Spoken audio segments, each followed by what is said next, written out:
S Singh ji Rajasthan से। महाराज जी सादर प्रणाम।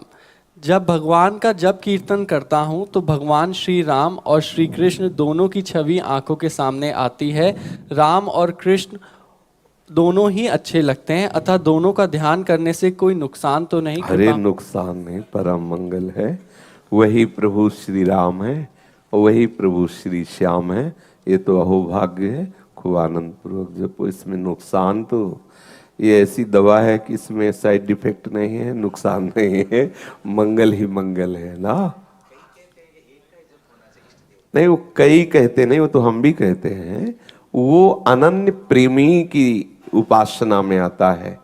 जो अनन्य प्रेम मार्ग के पथिक हैं, ध्यान पूर्वक सुनिए। अनन्य प्रेम मार्ग के पथिक के लिए फिर ये आता है, जैसे गोस्वामी जी राम भक्त हैं तो श्री कृष्ण के यश का भी गान किया गीतावली, श्री कृष्ण गीतावली कवितावली में। तो गोस्वामी जी महाराज इतने महामहिमा में राम भक्त हैं और श्री कृष्ण लीलाओं का भी गायन कर रहे हैं, देवी की भी वंदना कर रहे हैं, गणेश की भी वंदना कर रहे हैं। देखो विनय पत्रिका जी में सबकी। लेकिन जब हृदय की बात कहते हैं तो कहते हैं एक भरोसो, एक बल, एक आस विश्वास, एक राम घन श्याम हित, चातक तुलसीदास। चातक की तरह वो श्री राम नाम से, श्री राम रूप से प्यार करते हैं। गान सभी का करते हैं। गान करना, उनका यश वर्णन करना, क्योंकि हमारे ही प्रभु, लेकिन प्यार करना, वो जब बात आएगी तब एक में ही होगा। तो दोनों में चला जाता है मन। अभी प्यार नहीं हुआ, अभी ब्याह नहीं हुआ, इसीलिए बहुत, जैसे जब तक लड़की का ब्याह नहीं होता तो कई फोटो देखते हो, हर फोटो में यही लगता है, हो सकता है यही पति हो, ऐसा लगता है।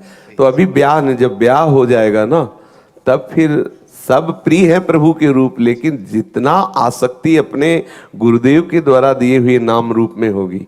ओ जैसे आज कहीं कीर्तन हो रहा था, जय जय राधा वल्लभ से, तो एकदम ऐसे सुन, तो ये लोग साथ सुबह चल, हाँ देव ये है तो मेरे प्रभु के ही सब नाम।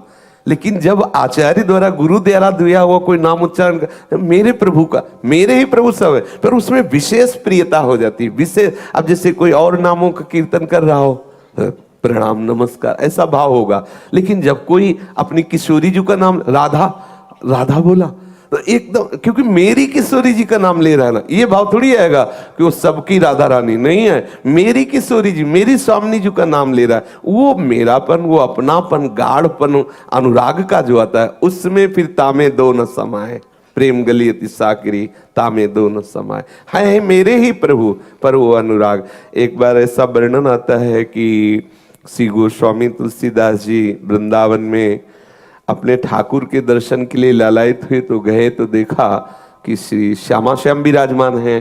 तो वहाँ कहा कि आप अगर मुझे, मैं जानता हूँ कि दो नहीं हूँ, वही हो, लेकिन आप यदि मुझसे कृपा सिंधु कृपा करके दर्शन देने के लिए रीझ रहे हो, प्रसन्न हो रहे हो, तो मुझे साष्टांग प्रणाम करने की इच्छा है। प्रणाम तभी करूँगा जब आप मेरे इष्ट के रूप में हो, मेरे ही। तो बोले वो मुरली, वो चंद्रिका सब अंतर ध्यान हो गई। देखा सारंग धनुष धारण किए हुए वही श्याम सुंदर राम जी के रूप में और वही जानकी जी के रूप में, तो प्रणाम किया। समझ रहे ना, प्रियता जो होती है उसमें फिर गुंजाइश नहीं होती। अभी हम भक्ति कर रहे हैं, लेकिन अभी प्रेम लक्षणा भक्ति में नहीं है। जब प्रेम आ जाए फिर उसमें तो वो एक रंग आता है। देखो गोस्वामी जी वर्णन सब कर रहे हैं, लेकिन जित देखो तित, जैसे इधर श्याममयी गोपीजन तो उधर वो राममय, सी राम में सब जग जानी, जड़ चेतन जग जीव जत सकल राममय जानी, वो राममय जान के कर रहे। तो वैसे महामहिमामयी बात है, जो आपको राम कृष्ण का स्मरण होता है, उनका ध्यान आता है। पर ये जो है कि कोई कोई कहते हैं अनन्य होना, ये प्रेम की बात है। जब आप इस मार्ग में आगे बढ़ेंगे तो अपने आप ऐसा हो जाएगा, घसीट लेंगे, या तो लीला पुरुषोत्तम घसीट लेंगे या मर्यादा पुरुषोत्तम, है दोनों एक ही, दूसरे नहीं। आशीष जी कोलकाता से। करुणामय गुरुदेव के चरणों में दंडवत प्रणाम। गुरुजी, अभी भी लाडली लाल से कुछ ना कुछ मांगता रहता है मन, तो ऐसे में क्या वो हृदय में प्रकाशित होने में देरी करेंगे? ये बात अभी ऊपर ही चर्चा हुई थी कि यदि हमारी कोई वासना है तो प्रभु पहले उसकी वासना पूर्ण करते हैं। यदि आप सत्संग के द्वारा संत समागम से जान ले कि ये वासना हमारे भगवत प्राप्ति में बाधक है, और उससे आप प्रार्थना रूप से प्रभु के सामने निवेदन करें कि प्रभु यद्यपि ये वासना है, पर हम संत सदगुरुदेव से सुना है कि ये वासना आपकी प्राप्ति में बाधक है, मेरे नाथ या तो आप इस वासना को ही नष्ट कर दीजिए, या फिर ऐसा कर दीजिए कि ये वासना आपकी भक्ति में बाधक ना हो। निवेदन करो प्रभु से। नहीं तो हमारे प्रभु का स्वभाव है, वो जो इच्छा करी हो मन माही, प्रभु प्रसाद कछ दुर्लभ नाही। यदि आप कोई भी वासना लेके इस मार्ग में प्रवेश करेंगे तो कृपा सिंधु प्रेम देंगे, पर पहले वासना की पूर्ति के बाद उससे राग हटा के, अगर वो वासना का राग विवेक से हटा दो तो समय बर्बाद नहीं होगा, नहीं तो फिर थोड़ा समय विलंब होगा। ये पक्का है। अभी ऊपर ही चर्चा कर रहे थे कि ये पक्का है। इसीलिए तो सत्संग प्रभु देते हैं कि सत्संग के द्वारा आप, जैसे दर्पण है ना, तो उसमें हम देख पाते हैं कि हमारे मुख में कहाँ कालिख लगी हुई है, फिर हम हटा सकते हैं। ऐसे ही हम सत्संग रूपी दर्पण में देख पाते हैं कहाँ हमारे वासना का कलंक है, जो हमारी निर्वासनिक चिदानंदमयी वृत्ति में बाधक है। तो हम सत्संग के द्वारा उसे पकड़ के, फिर अगर हम नहीं नष्ट कर पाते तो अपने इष्ट से प्रार्थना करते हैं। प्रार्थना अगर आप करेंगे तो कृपा सिंधु ऐसी व्यवस्था कर देंगे, हो सकता है वो वासना भी पूर्ति हो और उपासना में कोई बाधा भी ना हो। वो सर्वसमर्थ है। जैसे कह रहे हैं विभीषण जी से कि दिया लंका का राज्य, तुम्हें बाधा नहीं पहुंचाएगा ये राज्य पद, एक कल्प तक राज्य करो, मेरे भक्तों के समुदाय के बीच में बैठकर खूब मेरी भगवत चर्चा करो आनंद पूर्वक, फिर आप मेरे साकेत धाम आओगे। अगर उर में वासना ना होती तो प्रभु सीधे साकेत धाम का पास दे देते हैं उनको, लेकिन कहा अभी एक कल्प तक लंका का राज्य करो, मेरी भक्ति में आनंदित रहो, फिर आप मेरे धाम आए। तो अगर कोई भी वासना है तो प्रभु का स्वभाव इतना करुणामय है, तो हमें प्रार्थना कर देनी चाहिए वास। इसीलिए भक्तजन जो है साथ में कह दे, मांग तो ये रहा हूं लेकिन इसमें देख लो, अगर कहीं आपकी भावना के, आपके प्रेम मार्ग के विरुद्ध हो तो प्रभु कभी पूरी मत करना, नष्ट कर देना।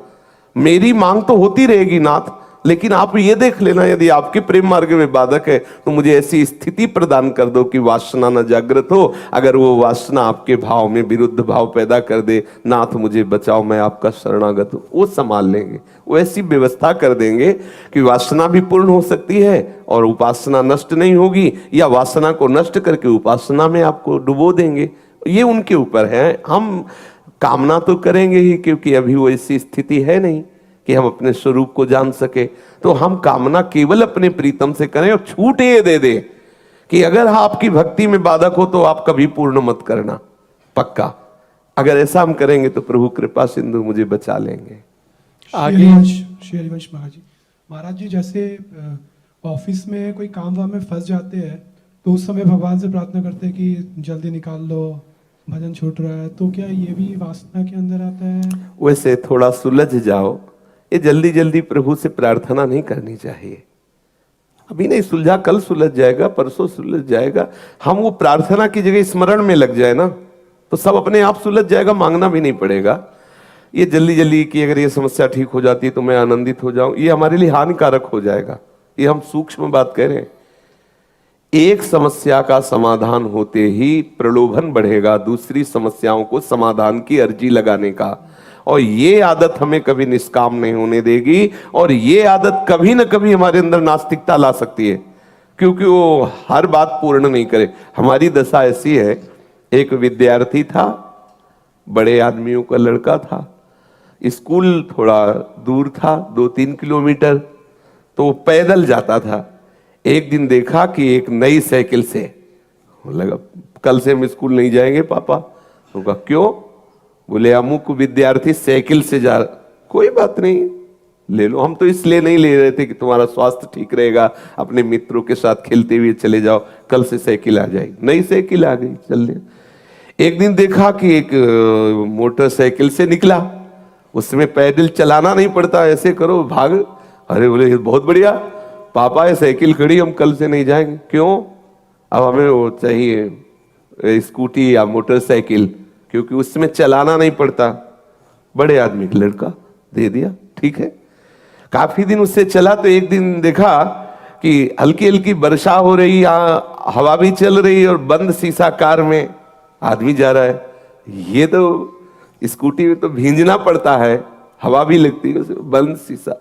पापा एक खड़ी है, हम स्कूल नहीं जाए। क्यों? मुझे कार चाहिए। बड़ा आदमी था, कार खरीदी।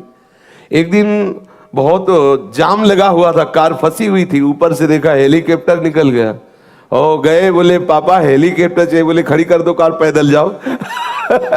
ये हमारी वासनाएं हमें पुनः पैदल में कर देंगी, हमारे अंदर नास्तिकता पैदा कर सकती है, क्योंकि मांगे कभी पूर्ण नहीं हो सकती। आप लोग सब देख लो, इतनी समस्याएं हैं, इतने प्रश्न हैं, इतनी कामनाएं, भीड़ लगी हुई है, एक बात से बनने वाली नहीं है।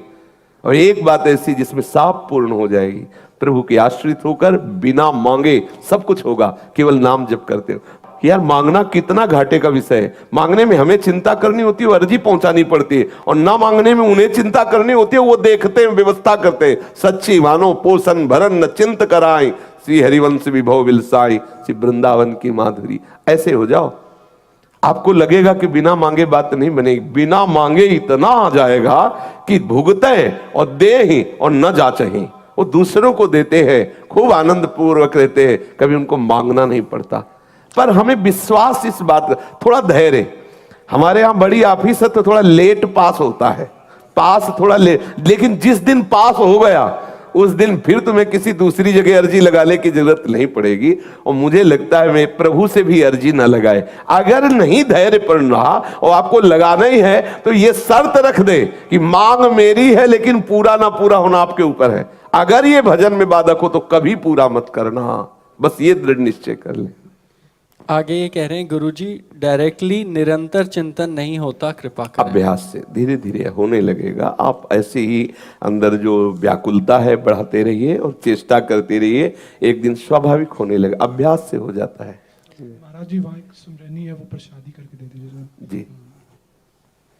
संतोष जी दिल्ली से, सदगुरुदेव भगवान के श्री चरण में कोटि कोटि नमन। महाराज जी, बहुत प्रयत्न करने पर भी दोष दृष्टि नहीं हटा पा रही। श्री जी से प्रार्थना भी करती हूँ कि मेरे में बल नहीं है, आप कृपा करके बुराइयां समाप्त कराओ और पर चर्चा कम से कम हो, कृपया मार्ग बताएं। नाम जप थोड़ा बढ़ाइए, नाम जप और बढ़ाइए, तो नाम में प्रीति होने लगेगी तो बोलने का मन नहीं होगा। नाम में प्रीति होने लगेगी तो लगेगा अगर किसी की निंदा करूंगी तो मेरा नाम धन रूपी जो महामहिमा में आनंद देने वाला है वो छिन जाएगा। जब आप किसी की निंदा करते हैं तो आपके सुकृत उसके पास चले जाते हैं और उसके दुष्कृत आपके पास आ जाते हैं। पर निंदा के कीते आवत नहीं कछु हाथ, मूर्ख पर्वत पाप को ले चल अपने साथ। बोले दूसरे की निंदा करने से कुछ हाथ नहीं लगता है, अपने जो सुकृत होते हैं, पुण्य होते हैं, भजन बल होता है, वो उसके पास चला जाता है जिसकी निंदा की जाती है, और उसके जो दुष्कृत होते हैं वो हमारी खोपड़ी में आ जाते हैं। कह रहे हैं पर निंदा के कीते आवत नहीं कछु हाथ, मूर्ख पर्वत पाप को ले चल अपने साथ। और भक्तन निंदा आती बुरी, भूल करो जिनको किए सुकृत बहु जन्म के, छल में डारे खोए। बोले भक्तों की निंदा तो बहुत ही बुरी है, भूल कर मत करना, क्योंकि उनकी निंदा करने से तुम्हारे सब सुकृत नष्ट हो जाएंगे और वो अपराध इतना वज्र का लेप है कि फिर वो भोगना पड़ेगा। अगर क्षमा कर सकता है तो वही भक्त क्षमा कर सकता है। तो ये बातें जब आप बार बार चिंतन करोगे तो हृदय डर जाएगा और ऐसा लगेगा मैं क्यों बेमतलब क्यों अपना भजन इतना कठिनता से हो रहा, उसको हम छीड़ करें। ना ना, अगर कोई निंदा करने लगे तो हम कान में अंगुली डाल ले, सुने ना, अपने तो निंदा करें ही ना। और ज्यादा बात करने में हो जाता है, निंदा स्थिति होने लगती है। इसलिए हम नाम में प्रेम करें तो मुझे लगता है सब ठीक हो जाएगा। प्रेमलता जी वृंदावन से, श्री राधे श्री हरिवंश। सदगुरुदेव भगवान के श्री चरणों में कोटि कोटि नमन। गुरुदेव, प्रातः श्री जी का मंगल भोग लगाकर हम सत्संग में भोग पाकर आ जाते हैं और सत्संग में माला हित 84 जी जल्दी आकर कर लेते हैं, तो इसमें कोई त्रुटि या दोष तो नहीं है, कृपया मार्गदर्शन। मतलब सत्संग में यहाँ 84 जी का पाठ, अच्छा हाँ, ये तो बढ़िया है, ये तो बढ़िया। पहले आके हमने सोचा सत्संग हो रहा 84 जी का पाठ कर रहे हो। कुछ ऐसे भी है, किसी को नियम दिया था 21 माला जप करने का, पूछा जप हाँ हो जाता, कब? बोले सत्संग में हो जाता है 21 माला। अरे सत्संग तो अपना एक भजन हो ही रहा है। सत्संग में एकाग्रता पूर्वक श्रवण करो, जब मन भागने लगे तो नाम मंत्र आश्रय लो। लेकिन जो आज्ञा की गई है माला जप की, वो एकांत में पूरा करो। वो फिर अगर इधर पूरा करोगे तो उधर प्रपंच होगा ना। देखो बहुत मन बेईमान है, वो सोच रहा सत्संग में तो बैठना ही पड़ेगा, नहीं पूछेंगे सत्संग में आए कि नहीं, तो उसी में पूरा कर लेते। 21 का नियम है, इसके बाद स्वतंत्र हो गए। सत्संग में पूर्ण एकाग्र, जैसे आज महापुरुषों के वचन उपदेशामृत, एक एक वचन हम गौर से सुने, उनको मन में धारण करें तो हमारी भक्ति पुष्ट होगी। जो भक्ति विरोधी बातें उनका, अब हमें तो लगता है कैसे भजन होता होगा। अगर हम एकाग्रता मंत्र में करें तो श्रवणेंद्री मंत्र सुने या प्रवचन सुने, तो मुझे लगता है सत्संग में प्रधान श्रवणेंद्री रखी जाए, और अगर चूक होने लगे तो फिर मंत्र या नाम का आश्रय ले, नहीं तो प्रधानता सत्संग की रखे। बड़ी कृपा है जो अपने लोगों को सत्संग कथन श्रवण करने का मिलता है। सत्संग केवल सत्संग, प्रबल बात है कि श्रोता सोई परम सुजान सुनत चित रति करे। जैसे चातक एकाग्रता पूर्वक मेघ की तरफ देखते हुए स्वाति के बूंद के पान की लालसा में रहता है, ऐसे ही प्रवक्ता के मुख की तरफ एकाग्रता पूर्वक दृष्टि हो और उसके वचन एक एक पान कर रहे हो। सत्संग पान कर रहे हैं। अगर मन कहीं भागने के चांस में है कि भाग, तो फिर हम माला लिए बैठे तत्काल घेरेंगे उसको मंत्र नाम के द्वारा। लेकिन एकाग्रता हम सत्संग में रखें, और ऐसा सत्संग नहीं सुनना चाहिए कि सुनने के बाद पूछा कैसा, बोले बहुत बढ़िया, नहीं क्या प्रसंग था, बोले ध्यान नहीं दिया। और सत्संग सुने और क्या प्रसंग था पता ही नहीं चला, उठ के चल दिए। हाँ, तो इसलिए थोड़ा सावधानी रखी जाए सत्संग में, कि सत्संग एक बहुत बड़ा वरदान है जो मुझे महापुरुषों की वाणी कथन श्रवण करने का सौभाग्य मिला है। एकाग्रता पूर्वक श्रवण करें, शेष अन्य समय साधन हम ऐसे करते रहे जिससे हमारा मन कहीं विषय में न फंस जाए। वीनू शुक्ला जी यूपी से। श्री राधा वल्लभ श्री हरिवंश महाराज जी, आपका सत्संग सुनते हुए 2 साल हो गए हैं, अपनी शरणागति प्रदान करें। उसके आगे कह रही है, महाराज जी आज अभी आपके सत्संग में सुना, उसमें जन संसर्ग की बात आई थी कि उस साथ को त्याग देना चाहिए जो भक्ति मार्ग पर बाधा हो। महाराज जी प्रश्न मेरा कुछ गृहस्थी वाला है।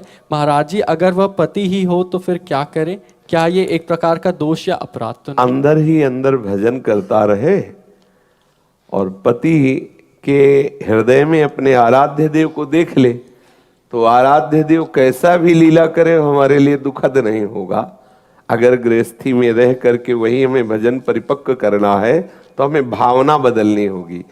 पति के पांच भौतिक शरीर के अंदर परम पति श्री कृष्ण का हम भाव करें और उससे उदासीन हो जाए। उदासीन का तात्पर्य उसकी अनुकूल प्रतिकूल चेष्टाओं पे हम दुखी सुखी ना हो। भाव करें हमारे प्रीतम ठाकुर जी इसके हृदय में बैठे, कोई परेशानी नहीं, वो आपको बांध नहीं पाएगा।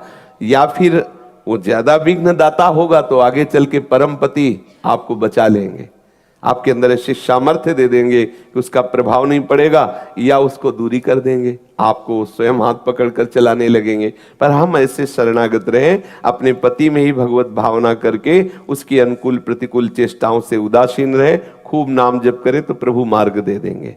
रत्नावती जी के विरोध में तो हो गए मान सिंह, अंततो गत्वा चरण पकड़ना पड़ा। माधव सिंह नाम था रत्नावती के पति का, और दोनों प्रणाम किए, दोनों चरण पकड़े रत्नावती जी के। परिणाम में रत्नावती का प्रभाव देख करके माधव सिंह क्या क्या उपाय नहीं किया, सिंह भेजा मारने के लिए कैसा, लेकिन वो हिली नहीं, अपने भगवत भाव में रही। हमें चाहिए कि पहले अपने पति में भगवत भाव करके हम आगे बढ़े। वो खुद अपने आप फिर ऐसी आपके अंदर प्रेम की उन्मत्तता दे देंगे कि कोई रोक नहीं सकता। पर तब तक के लिए अगर हमारी प्रेम उन्मत्तता नहीं है और हम कहीं विरोध भाव कर दें तो हम नहीं संभल पाएंगे, हम नहीं सह पाएंगे। इसलिए धैर्य पूर्वक चलें। सुमन जी नूह से। सदगुरुदेव के श्री चरणों में कोटि कोटि प्रणाम। श्री गुरुदेव भगवान चतुरासी जी की स्तुति में इन पंक्तियों का अर्थ समझाने की कृपा करें। निगम नीर मिल एक भयो, भजन दूध समसेत, श्री हरिवंश हंस न्यारो कियो, प्रगट जगत के हेत। जो वेद है उसमें 2 बातों का वर्णन किया गया है, एक है ज्ञान कांड और एक है उपास। निगम कहते हैं वेद को, वेद की ऋचाएं जो है 2 प्रकार की महिमा का वर्णन करती हैं। एक है ज्ञान कांड और एक कर्म कांड, उपासना कांड। तो ज्ञान कांड से जो वेदांत दर्शन है वो तो भक्तों के लिए कोई आवश्यक नहीं कि उसको पढ़े या उस पर चले, और जो उपासना कांड है उसमें भी बहुत मिलावट है। बड़े बड़े देवताओं का यजन करना, उनकी आराधना करना, और बड़ी पद्धतियां हैं। वेद उपदेश करता है रसो वैशः रसम ह्रयम लब्ध्वा आनंदी भवतु। तो जैसे दूध में पानी मिला के रख दे तो एक ही है ऐसा जो अलग कर सके, उसे कहते हैं हंस। हंस केवल दूध ले लेगा, पानी को छोड़ देगा। तो बोले हरिवंश रूपी हंस ने वेद में ज्ञान कांड, कर्म कांड, बहुत देवताओं की उपासना, ये सब पानी मिला हुआ है, और उसमें दुग्ध भी है। क्या? रसो वैशाह। बोले वो परम रस स्वरूप है। तो उस दुग्ध को खींचा और बोले रस ही की मूरति दो, ये रसिक लाडली लाल, रस ही सो बिलसत रहे, रस भर नैन विशाल, छैल छबीली लाडली, छैल छबीलो लाल, छैल छबीली सहचरी, मनो प्रेम की माल। ये दुग्ध खींच लिया, ये महारस खींच लिया, और जो पानी पानी वो सब छोड़ दिया। अर्थात और भी विविध प्रकार के विधि निषेधों का वर्णन वेद करता है। सब विधि निषेधों का त्याग करके इस प्रेम सूत्र को स्वीकार किया। रसो वैशाह रसम ह्रयम लब्ध्वा आनंदी भोत। वो रस स्वरूप है। उस रस का क्या स्वरूप है? बोले वो लाडली लाल है। वो लाडली लाल कैसा है? बोले वृंदावन में समस्त सहचरियों के मध्य में विराजमान है। हरिवंश हंस ने न्यारा करके रस स्वरूप श्री प्रियालाल की रसमय उपासना की स्थापना कर दी। अपने शरणागत जनों को, आश्रित जनों को ये रस प्रदान किया। निगम नीर मिली एक भयो, भजन दुग्ध सम श्वेत, श्री हरिवंश हंस न्यारो कियो, प्रगट जगत के हेत। और क्या आगे ये कह रही है, श्री हरिवंश बिना न निकासी हो, पद निवास हरिवंश। हाँ, उसमें कह रहे कि अगर हम एक कदम भी चलेंगे तो पहले श्री आचार्य चरण का स्मरण करेंगे, श्री हरिवंश नाम स्मरण करके चलेंगे। ये प्रत्येक उपासना में निष्ठा होनी ही चाहिए। हमारे लिए इष्ट से भी बढ़कर के हमारे आचार्य गुरुदेव का स्थान होना चाहिए हृदय में। देखो प्रत्येक संप्रदाय में ही है ऐसा। हमारा कदम बढ़े, जैसे मान लो गौड़ेश्वर संप्रदाय गौर हरि वो, हाँ, जैसे कुंज बिहारी श्री हरिदास ऐसे। तो अपने यहाँ सेवक जी महाराज या और भी जो रसिक शेखर महापुरुष, वो कह रहे हैं बिना हरिवंश नाम लिए हम एक कदम भी बाहर नहीं जाएंगे। अर्थात प्रत्येक पल हम उसी नाम के आश्रित है जिस नाम ने मुझे नित्य विहार रस प्रदान किया। श्री हरिवंश गुरुदेव श्री हरिवंश बोलते महाराज जी, एक गलती हुई कि मैंने पूछा तो था खाने के लिए, कहीं बाहर जाना हुआ तो उसमें लहसुन प्याज से और उसमें रज मिला के मैंने भोजन पा लिया, लेकिन वो बाद में बहुत प्रायश्चित हुआ क्योंकि पूछा भी और उन्होंने कहा कि नहीं है।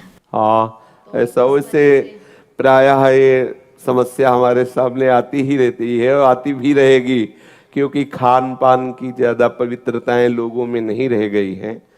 तो वैसे बाहर का हम लेते नहीं है, लेकिन हाँ, बहुत सावधानी रखनी पड़ेगी, नहीं तो वैष्णवता का निर्वाह होना बहुत कठिन है।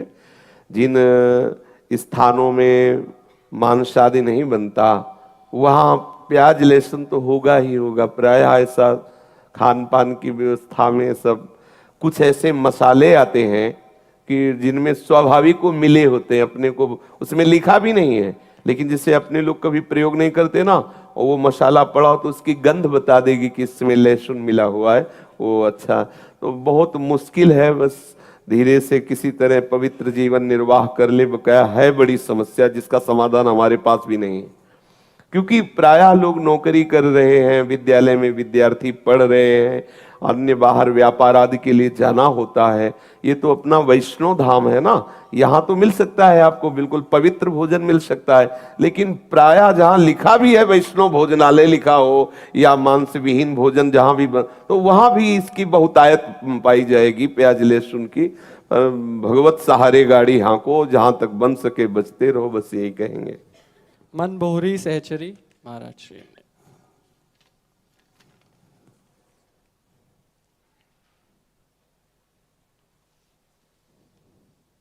इसमें प्रश्न इन्होंने किया कि महाराज जी कल जो प्रश्न किया था वो मेरे हृदय में कई दिन से चुभ रही थी। जैसा आपने कल कहा, इस हृदय में भी कुछ वैसे ही भाव हैं। जब रूप सनातन जी महाराज की ये प्रसंग आया और उसमें हमने अपने भाव की पुष्टि व स्पष्टीकरण के लिए मूर्खतावश आपसे प्रश्न पूछा, तो इस दासी को क्षमा कीजिए, कृपा कीजिए।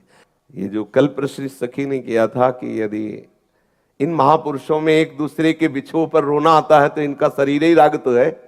श्री पूज्य सनातन जी के अंतर ध्यान होने पर पूज्यपाद श्री गोस्वामी श्री रूप जी महाराज बहुत ही व्यथित हुए और गुफा में अपनी कुटिया में ही घुसे रहे। अत्यंत तो गत्वा उन्होंने शरीर को त्याग करके भगवत धाम, जिससे श्री स्वामी हरिदास जी के अंतर ध्यान पर श्री विठुल विपुल देव जी ने अपनी आंखों में पट्टी बांध ली और जब खोली देखा स्वामी जी नहीं, फिर प्राण निकल गए। कितने ऐसे महापुरुषों के चरित्र आते हैं। तो अब हमें दूसरा कोई उपदेश करे तो हमें उसकी बात नहीं माननी, वाणी जी की बात माननी है।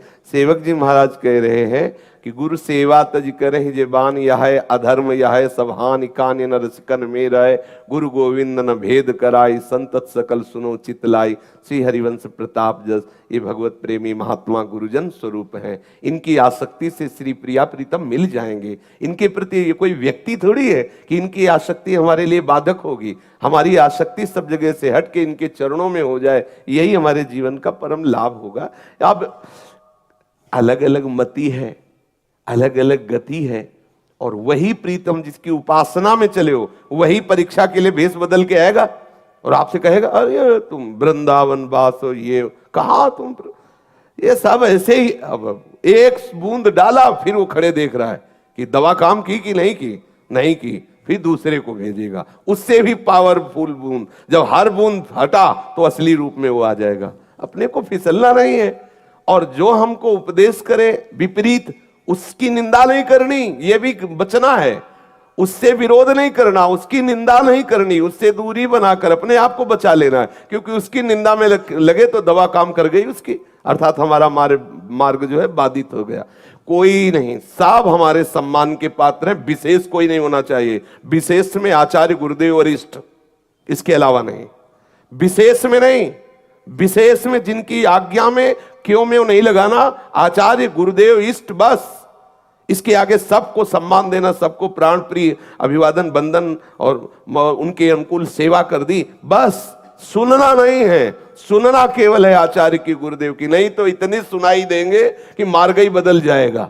अरे ऐसा थोड़ी है, वैसा तो तुम चलो ना, बोले ऐसा नहीं, हाँ करो ना, तुम करो। हमारे मन में जो है, हमें जो गुरुदेव ने आदेश किया हम वैसे चलेंगे, तुम्हारे कथनानुसार थोड़ी चलेंगे।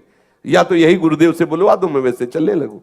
तो अपने भाव को सुरक्षित रखने के लिए आज की चर्चा, जो आज का सत्संग था, इसका मनन करना चाहिए। ये सब खंभ है भक्ति के ऐसे जिनके ऊपर लीला विलास हो रहा है। ये श्री रूप जी, श्री सनातन जी, सब महापुरुष जन रचे पचे उस महारस का रसास्वादन किए हुए, वो जो बोल रहे हैं एक एक शब्द जीवन में उतारने लायक है, तभी उस रस का अनुभव होगा जी।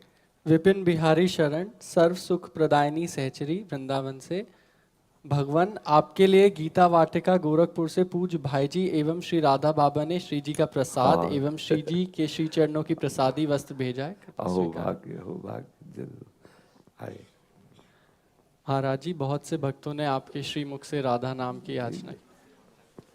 हाँ। बोलिए श्री सद्गुरुदेव भगवान की जय।